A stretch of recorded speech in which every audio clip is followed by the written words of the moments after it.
एक दिन रात के वक्त पर 21 साल की एक लड़की अपने ही पिता के बिस्तर पर सो जाती है।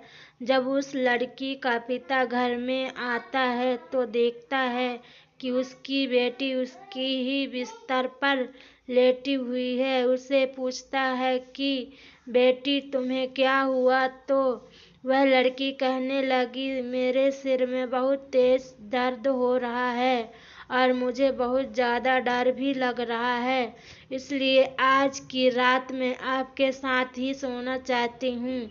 बेटी की बात सुनकर पिता कहता है कि कोई बात नहीं बेटा, आराम से सो जाओ। फिर वह खाना खाने के लिए किचन में चला जाता है। खाना खाने के बाद वह थोड़ी बहुत ड्रिंक भी कर लेता है। इसके बाद वह अपने बिस्तर में आकर लेट जाता है। इस कहानी में आगे कुछ ऐसा होता है जिसे सुनकर आपके भी होश उड़ जाएंगे। अब आप सोचने पर मजबूर हो जाएंगे कि एक पिता और बेटी आखिर ऐसा काम कैसे कर सकते हैं।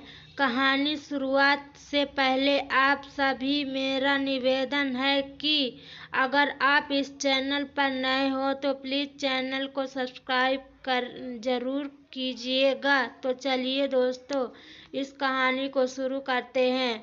आज की सच्ची कहानी मध्य प्रदेश के सागर जिले की है। इसी जिले के गांव में प्रेमलाल नाम का एक आदमी अपने 3 बेटी के साथ रहता था, जिसमें बड़ी बेटी की उम्र 21 साल और छोटी बेटी की उम्र 15 साल और सबसे छोटे बेटे की उम्र 10 साल की थी। लंबी बीमारी के चलते प्रेमलाल की पत्नी का देहांत 2 वर्ष पहले ही हो चुका था। पत्नी के चलने जाने के बाद घर के हालात एकदम भी खराब हो जाते हैं। उसको घर चलाना बहुत मुश्किल हो जाता था। जो पैसा बचा कर रखा था वह सब पत्नी के इलाज में लग जाता है। आर्थिक स्थिति दिन ब दिन खराब होती जा रही थी और वह काफी कर्ज भी हो गया चुका था।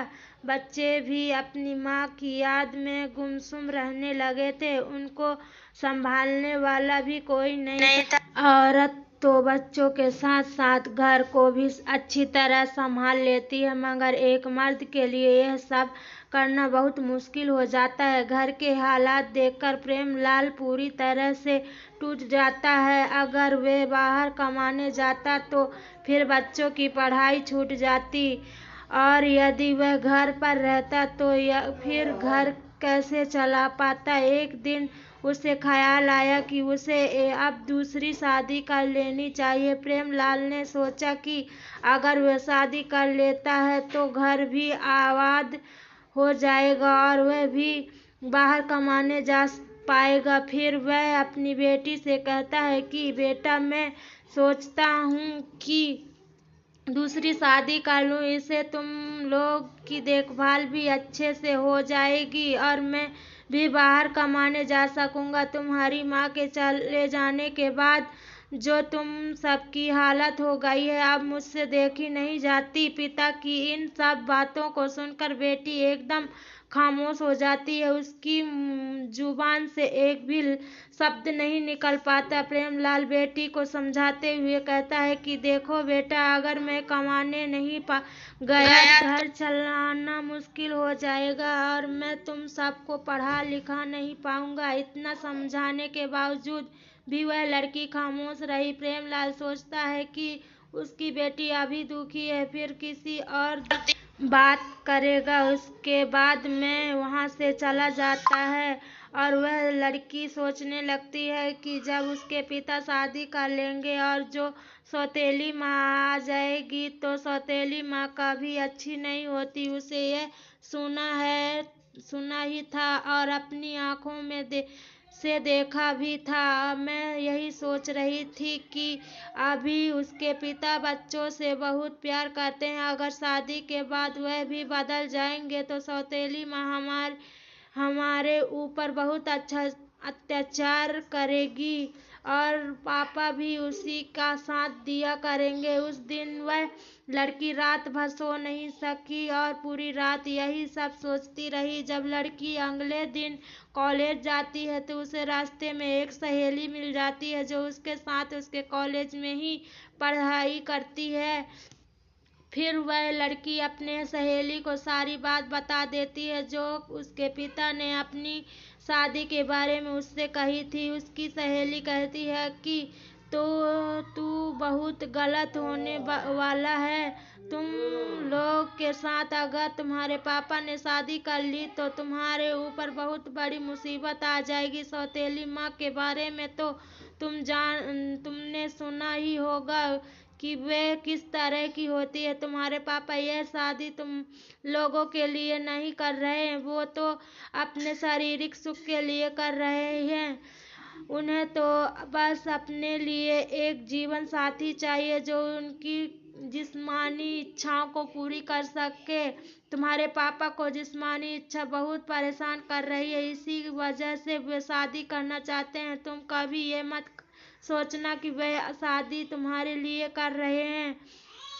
उन्हें तो बस अपनी इच्छाओं को पूरा करने के लिए एक जिस्म चाहिए। लड़की अपनी सहेली की बात सुनकर बहुत ही परेशान हो जाती है और उसे यह लगता है कि उसके पापा शादी करके ही रहेंगे। फिर उसकी सहेली कहती है कि मेरे पास एक आइडिया है, अगर तुम कर सको तो। वह लड़की कहने लगी कि ठीक है, मैं अपने भाई बहन के लिए कुछ भी कर सकती हूँ। उसकी सहेली कहने लगी कि तुम्हारे पापा को जिस्म चाहिए, अगर तुम अपने पापा के साथ संबंध बना तो फिर उन्हें शादी की जरूरत नहीं रहेगी और वे कभी भी शादी नहीं करेंगे। फिर वे लड़की इस बात को गहराई से सोचने लगी और इस नतीजे पर पहुंचती है कि फिर चाहे उसे कुछ भी करना पड़े मगर वे अपने भाई बहन को कभी बर्बाद नहीं होने देगी। अब उस लड़की ने ठान लिया था कि किसी भी कीमत पर उसने अपने पापा की शादी नहीं होने देगी। कॉलेज से आते आते उसे शाम हो गई थी क्योंकि वह कॉलेज के बाद अपनी सहेली से काफी देर तक बातें कर रही थी। फिर वह घर आकर खाना बनाने लग जाती है और अपने भाई बहन को खाना खिलाकर उन्हें अपने कमरे में सोने के लिए भेज देती है। उसके बाद वह लड़की खाना खाकर अपने पापा के बिस्तर में लेट जाती है। कुछ देर बाद उस लड़की का पिता आता है। जब देखता है कि उसकी बेटी उसके ही बिस्तर पर लेटी हुई है तो फिर वह से पूछता है कि बेटी तुम्हें क्या हुआ।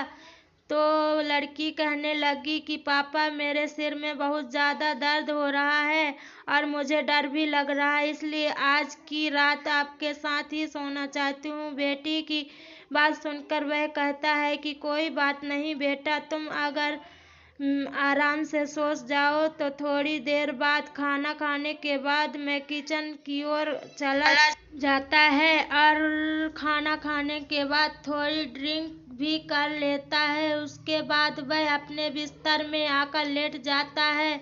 एक तरफ लड़की लेटी हुई थी और दूसरी तरफ उसके पिता से, मगर उन दोनों के ऊपर अलग अलग कंबल थे। रात के 12 बज चुके थे मगर उस लड़की की आंखों में नींद बिल्कुल ही गायब थी। उसके दिमाग में तो उसकी सहेली की बातें और सौतेली माँ की तस्वीरें घूम रही थी।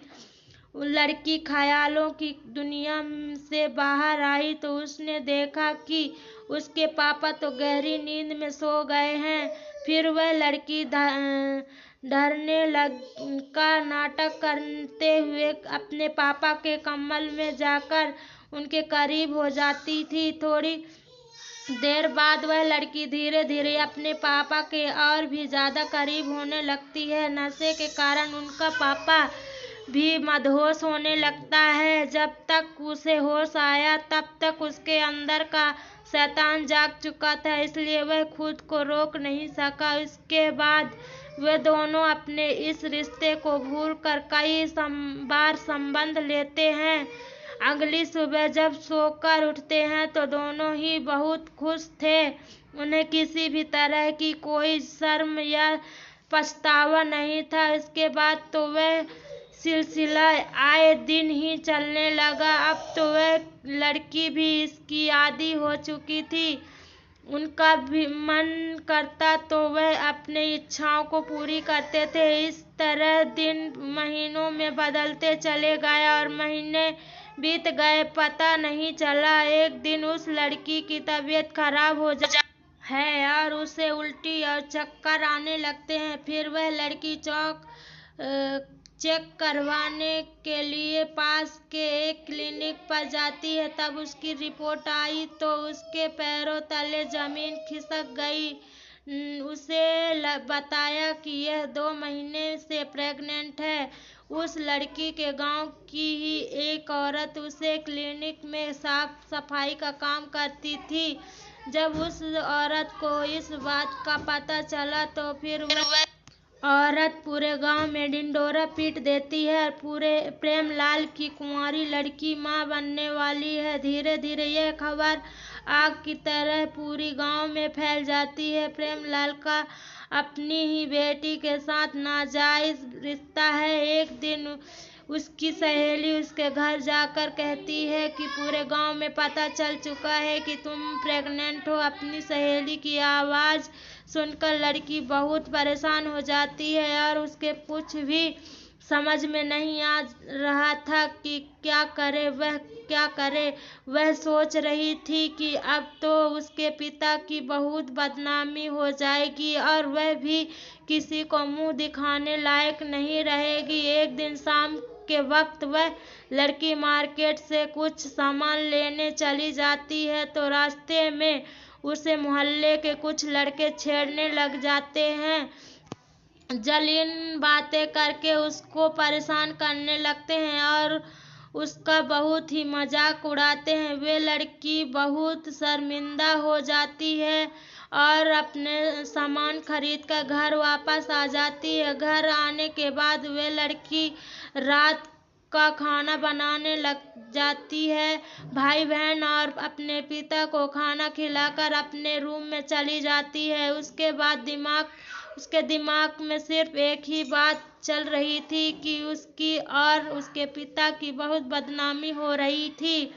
अब सर उठाकर कभी भी नहीं जी पाएगी। यही सब सोचते हुए रात के करीब 1 बज चुका था। वह एकदम उठती है और रस्सी लेकर जंगल की ओर चली जाती है। जंगल में पहुंचकर वे अपने आप को फंदे से लटका लेती है और उसी गांव का एक आदमी जंगल की ओर जाता है तो वह वहां का मंजर देखकर उसके होश उड़ जाते हैं। जब वह पास जाकर देखता है तो एकदम सन्न रह जाता है, क्योंकि वह लड़की उसी के गांव में रहने वाले प्रेमलाल की बेटी थी। फिर वह आदमी इस खबर को पूरे गांव में फैला देता है। यह खबर उसकी लड़की के पिता को भी बताई जाती है। उस लड़की के पिता और गांव के सभी लोग जंगल की ओर चले जाते और उन्हीं में से कोई पुलिस को भी